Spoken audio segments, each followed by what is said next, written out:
Esta é a primeira parte da lei da compensação. Um bom estudo para você.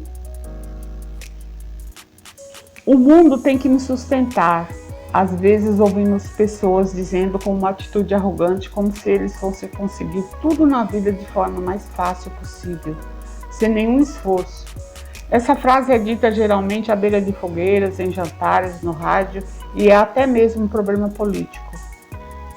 Porque lá de vez em quando ouvimos alguém dizer que deveria receber uma pensão de $200.000 por mês para poder viver ao sol. No entanto, a afirmação é mais familiar para a maioria de nós quando ouvimos a seguinte afirmação: eu não mereço isso, ou quão injusta a vida tem sido comigo. Essas são expressões comuns de derrota e de falhas, porque aquela pessoa deveria ter mais do que eu sou tão bom quanto ela. Nós ouvimos essas frases também, de novo e de novo. A grande maioria das religiões prega que essa injustiça será desfeita, pregando que a justiça será feita em outra vida. O rico e poderoso, declarados os perversos e arrogantes, estarão condenados a receber a punição no final. Já os menos afortunados, os pobres, os miseráveis, devem ser devotados à sua religião e à sua igreja. Então eles poderão ter a certeza de que eles serão grandiosamente recompensados na próxima vida.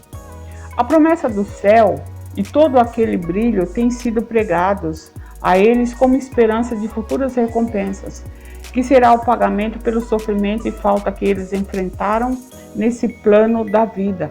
Mas essa atitude não é aceita como sendo verdade quando você conhece a lei. Mais cedo ou mais tarde, nós precisaremos ficar cara a cara com a lei da compensação. E, inevitavelmente, aquilo que nós merecemos virá até nós, e apenas aquilo que nós merecemos. Conforme nós aplicarmos isso em nossa vida e observarmos os resultados, será que encontraremos um equilíbrio em nosso esforço para viver? Será que estamos conseguindo retorno justo por nossos esforços? Estamos sentindo que o que é nosso está verdadeiramente vindo até nós? A grande maioria das pessoas está insatisfeita. Algumas vão tão longe que são capazes de dizer que a vida não vale a pena ser vivida. A grande maioria declara que a injustiça é turbulenta no mundo e mais especialmente em suas próprias vidas, e que a infelicidade, doença e pobreza existem cruelmente em suas vidas. Através do estudo das leis da verdade, nós aprenderemos a aplicá-las de tal forma que elas irão dissolver todos os nossos pensamentos e condições de adversidade. Os erros de um estudante não permanecerão com um sábio uso da lei, eles acontecem apenas por engano. Esses erros continuarão enquanto ele continuar usando a lei sem correção. Esses erros continuarão até ele mudar a maneira com que ele usa a lei. Ele não pode mudar a lei para minimizar seus erros, mas ele deve mudar o seu uso da lei para a forma correta de aplicá-la. As leis de uma vida bem-sucedida são as mesmas leis da ciência.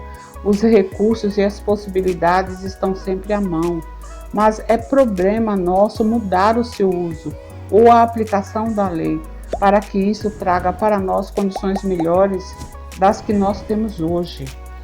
O propósito dessa lição é mostrar a você que você pode usar a lei para elevar-se do lugar onde você está hoje para o lugar onde você verdadeiramente pertence. Seu verdadeiro lugar é onde você possa desfrutar de sucesso e abundância.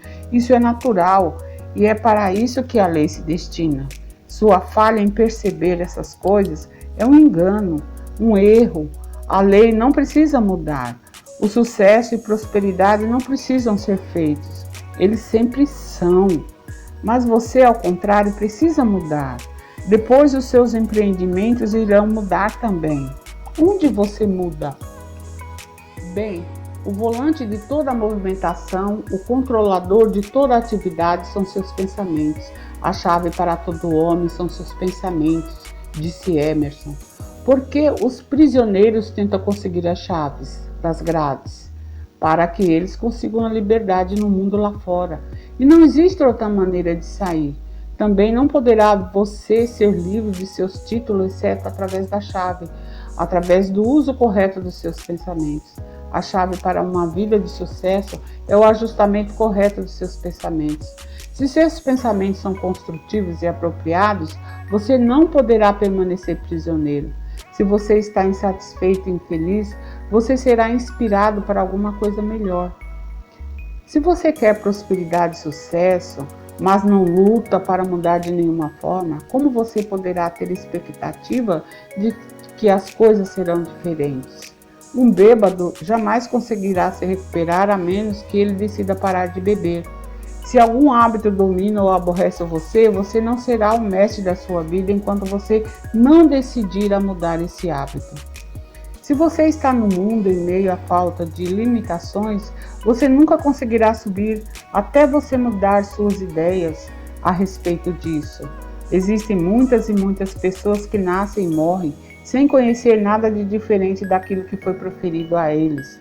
Quando você mudar a sua visão, você irá mudar as suas condições. Apenas quando nós pararmos de reconhecer uma determinada condições, nós iremos parar de atraí-la. A única maneira pela qual nós podemos parar de reconhecer as coisas é mudarmos nossa mente sobre elas. Você já visitou várias casas e percebeu que todas elas são diferentes em algum aspecto?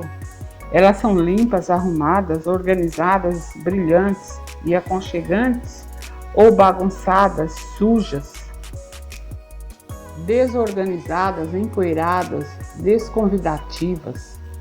A casa é o reflexo da mente de seu dono. Sua aparência mostra a mentalidade do seu dono.